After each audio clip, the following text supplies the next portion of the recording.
Kita langsung pada kitabnya Imam Haddad, kitab Hikam.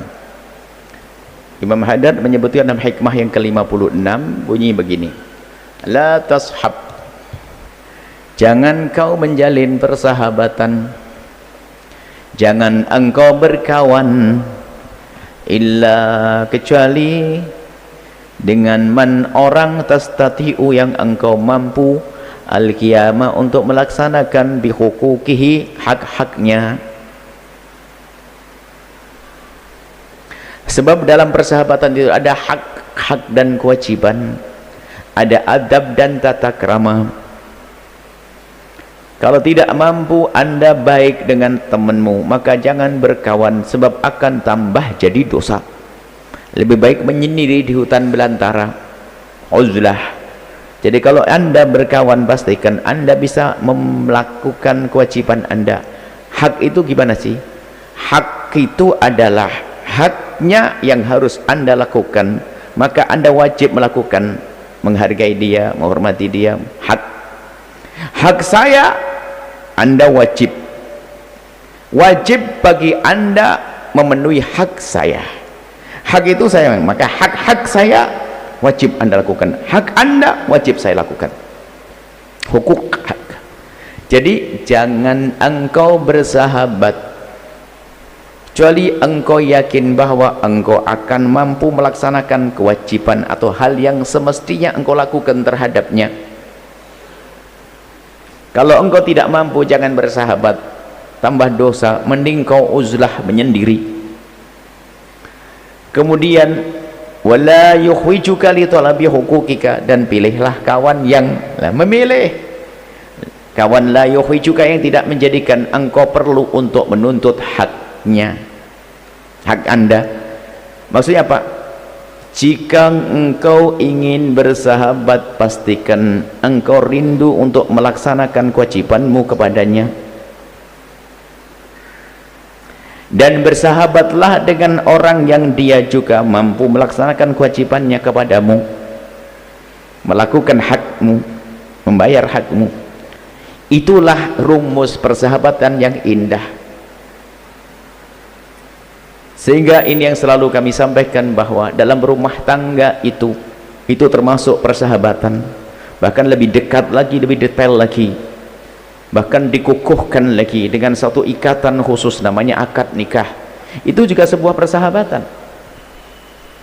Menikah ada persahabatan, sebab sahabatmu itu ada macam-macam. Ada sahabatmu yang engkau tidak bisa memilih, ada sahabatmu yang engkau bisa memilih. Sahabatmu yang kau tidak bisa memilih adalah ayah dan ibundamu, nggak bisa. Ya sudah, dilahirkan Anda dari seorang ayah dan dari seorang ibu dengan ayah, itu nggak bisa milih. Nggak ada pesan saya pengen ayah gini, rambutnya keriting lurus, nggak bisa. Itu adalah sahabatmu juga, dan engkau tidak bisa memilih. Ada sahabat yang kau bisa memilih, ya istrimu memilih, suami memilih. Yang jelas itu adalah bentuk persahabatan. Hanya kalau sudah ada ikatan pernikahan lebih dalam lagi. Maka rumus hidup rumah tangga juga sederhana yang mereka sampaikan: lakukan kewajibanmu, jangan banyak menuntut. Jika semua pasangan dengar nasihat itu kan enak, suami melaksanakan kewajibannya, istri melaksanakan kewajibannya, nggak banyak nuntut. Sebab menuntut itu tidak enak. La yuhijika illa talab, nggak ada tuntutan. Kalau sudah menuntut itu nggak enak, terserah. Jika Anda dituntut, itu artinya apa? Anda telah tidak melaksanakan kewajiban. Kalau suami dituntut, berarti suami telah tidak melaksanakan kewajiban. Sudah tidak beres ikatan ini. Jalinan tidak sehat kalau sudah ada tuntut menuntut. Akan tapi rumusnya sederhana: lakukan kewajibanmu dan jangan banyak menuntut. Jika semua melakukan rumus yang sama, apa yang terjadi?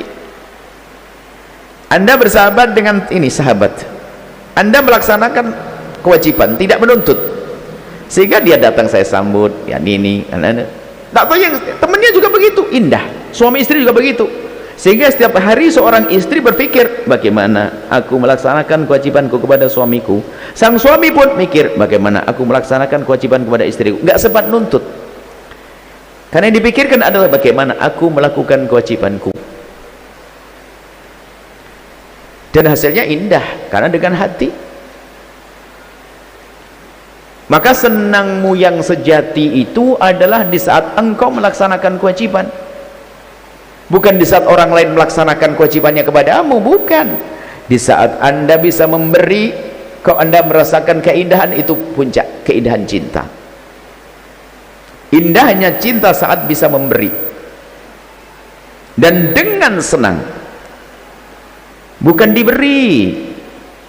Kalau indahnya saat diberi belum tentu dengan cinta. Oh enggak, tanpa cinta pun kalau dikasih duit 1 miliar, 100 juta, 1 juta sudah senang, tidak ada cinta. Tapi bagaimana kalau anda mencintai, anda memberi nikmat, itu cinta, dahsyatnya cinta. Seorang ibu, dia tidak banyak uang, dia kerjanya pas-pasan, akan tapi melihat anaknya setiap hari merengek ingin dibelikan sepeda.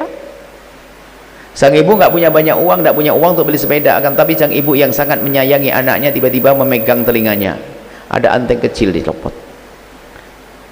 Kemudian sadar di jemarinya ada cincin dilepas, dikumpulin dibawa ke pasar, dijual laku 700.000. Langsung ke toko sepeda sampingnya, dapat sepeda 700.000, dibawa pulang. Masya Allah, dikasihkan anaknya, anaknya riang, dipakai sepeda oleh sang anak. Sang ibu senang atau tidak? Senang yang luar biasa, padahal antengnya hilang. Itulah cinta. Kalau anda dalam suami istri belum seperti itu, anda dusta, anda penuntut, anda tidak tadi, bukan tastati qiyam bihuquqih. Rumus cinta, rumus persahabatan nggak ketemu. Maka lakukan kewajibanmu, jangan banyak menuntut. Istri memikirkan kewajibannya kepada suaminya, suami memikirkan kewajiban kepada istrinya, beres, indah.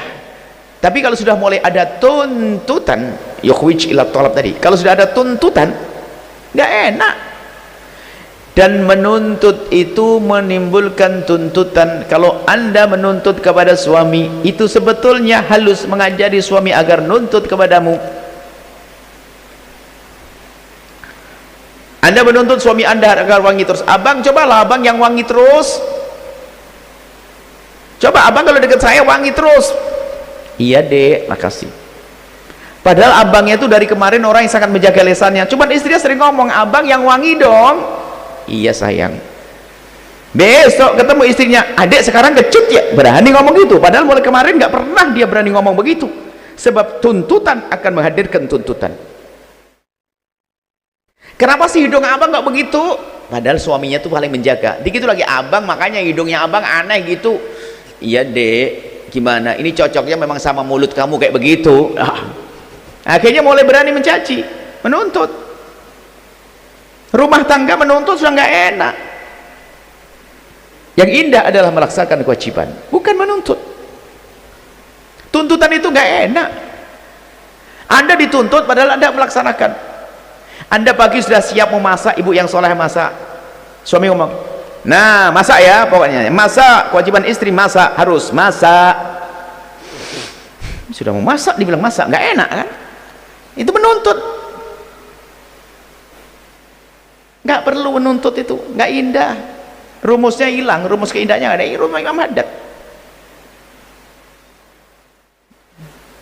Engkau harus mampu melaksanakan kewajibanmu terhadap sahabatmu, pasanganmu, saudaramu. Kalau sudah main tuntut menuntut tidak akan indah, nggak ada ujungnya, semuanya serba kekurangan. Besok tentang fisik, besok tentang cara makan, besok cara duduk, besok ini terus tuntutan. Kamu begitu.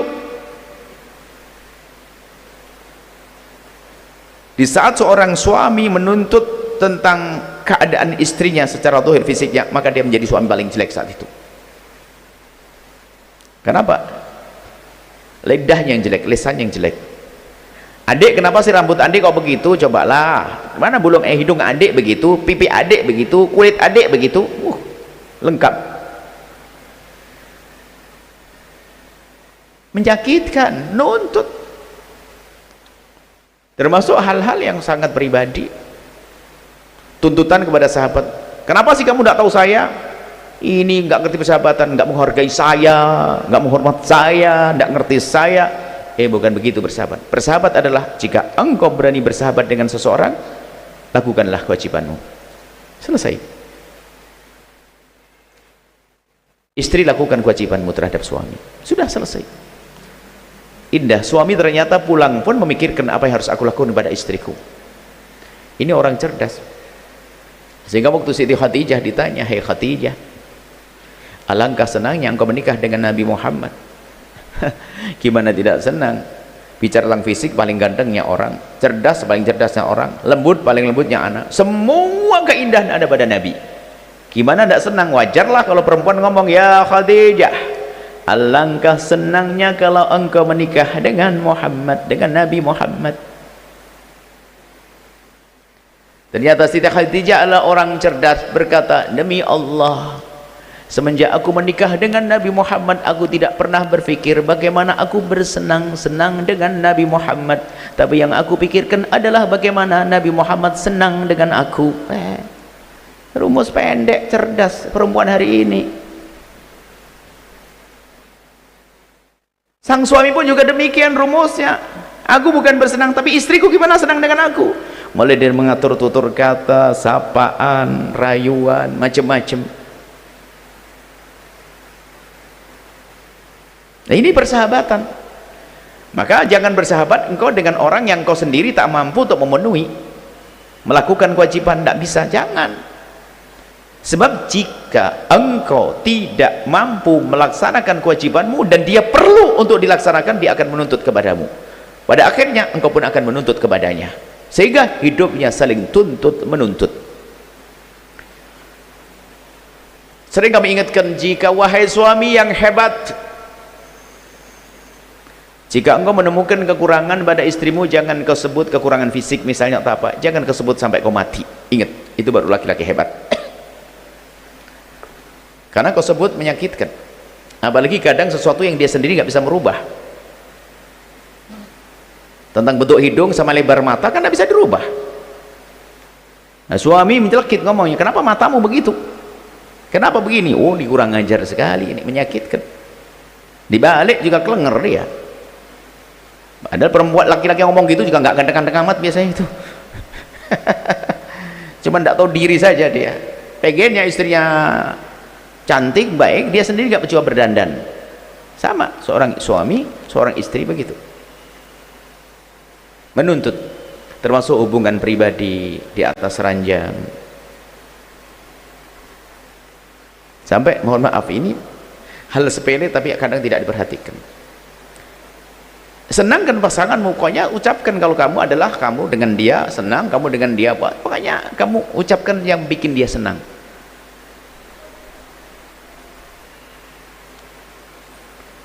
Sampai suatu ketika seorang perempuan menangis, dan setelah itu di saat digauli suaminya menjadi dingin. "Saya sampai tidak bisa lagi melayani suamiku." "Kenapa?" "Lagi mesra, Bu ya. Saya kan juga, padahal saya sudah bersih, sikat gigi segala macam. Lagi bermesraan ngomong, mulutmu kok bau." Kan gak enak banget. Habis, hancur dia. Oh, lagi mesra, padahal mulut suaminya bisa saja 10 kali lipat. Dasar suami nggak tahu diri itu. Lagi mesraan ngomong, mulutmu bau. Apalagi kadang menyebut wilayahnya disebut bau. Jahat sekali itu. Memang keringatmu wangi, siapa kamu? Ini ada mulut-mulut tajam begitu. Memang modelnya orang nggak bisa ngomong enak. Sama bersahabat dengan teman, ada orang mau celkat-celkit. Kalau kamu temannya tuh nggak bisa, topiknya tuh nggak ada topik indah. Kenapa kamu kurus? Kenapa kamu gemuk? Kenapa kamu hitam? Padahal dari tadi itu dia gini nutupi jerawatnya. Kenapa jerawatnya? Gitu. Ini model orang yang tidak bisa menjaga, tidak bisa melaksanakan kewajiban yang terbaik untuk sahabatnya. Rumah tangga, hubungan suami istri ada rambu-rambunya.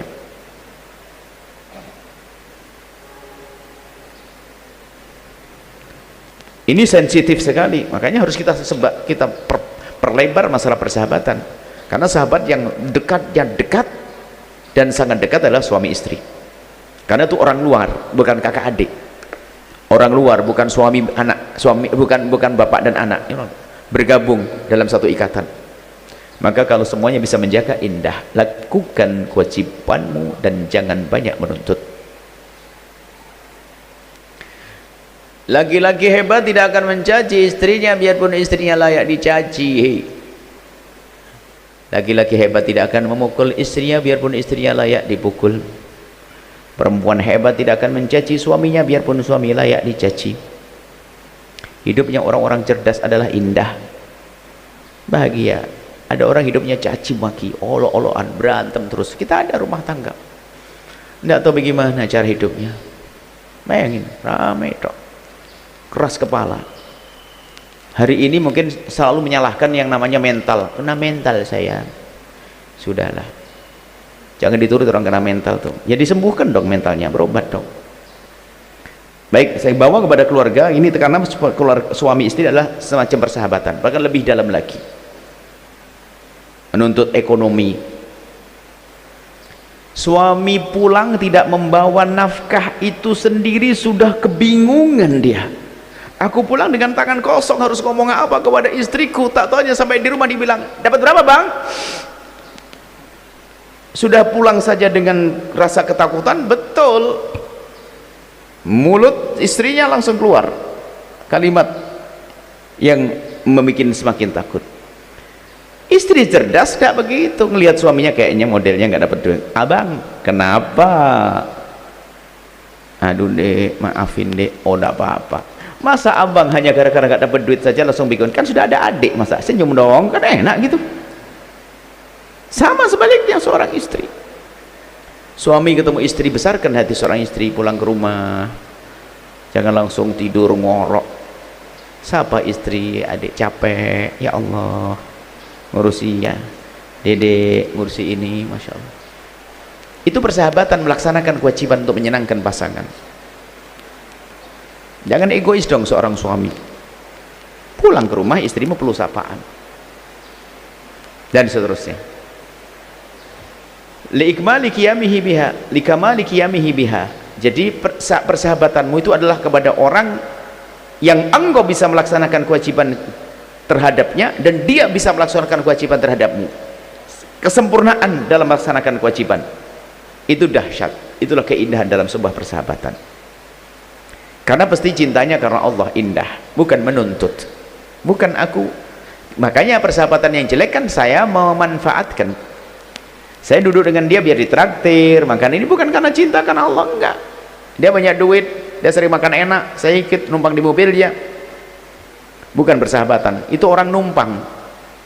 Sahabat itu indah, memberi kisah kebaikan, cinta karena Allah. Baik, inilah yang harus kita hadirkan. Kita mulai dari keluarga, suami istri, kemudian setelah itu ya bapak ibu, ya sahabatmu juga. Maka dalam kalimat yang pernah kami rangkai, ya sebaik-baik sahabatmu adalah gurumu. Sebaik-baik guru adalah ya yang bisa jadi sahabatmu. Makanya kalau engkau ketemu sahabat, pastikan sahabatmu bisa menjadi gurumu. Tidak harus mengajar ilmu fikih ini, tapi guru untuk menjadikan dirimu lebih baik. Itu adalah sahabat yang istimewa buat dirimu. Bersahabatlah dengan orang yang dia bisa menjadi gurumu, dan bergurulah dengan orang yang bisa menjadi sahabatmu sempurna dalam hidupmu. Istrimu adalah sahabatmu, sekaligus jadi gurumu dalam banyak hal. Dan memang di antara kita ini memang sesaat kita jadi guru, sesaat jadi murid. Karena orang tidak ada yang sempurna, yang menyempurnakan adalah sahabatnya. Seperti itu. Semoga Allah menjadikan kita orang yang bersahabat karena Allah, saling mencintai karena Allah, bertemu di dunia dalam cinta karena Allah hingga kelak di surga bersama baginda Nabi sallallahu alaihi wasallam, dan di padang mahsyar seperti yang dijanjikan diseru oleh Allah, ainal mutahabuna bi jalali, mana orang-orang yang hidup di dunia punya persahabatan tulus dengan cinta karenaku, al yauma udhilluhum yauma la dhilla illa dhilli, nanti di padang mahsyar akan mendapatkan perlindungan spesial dari Allah di saat orang tidak mendapatkan perlindungan. Ayo kembali kepada persahabatan masing-masing yang tulus, jangan menuntut, lakukan kewajibanmu. Wallahu a'lam bissawab.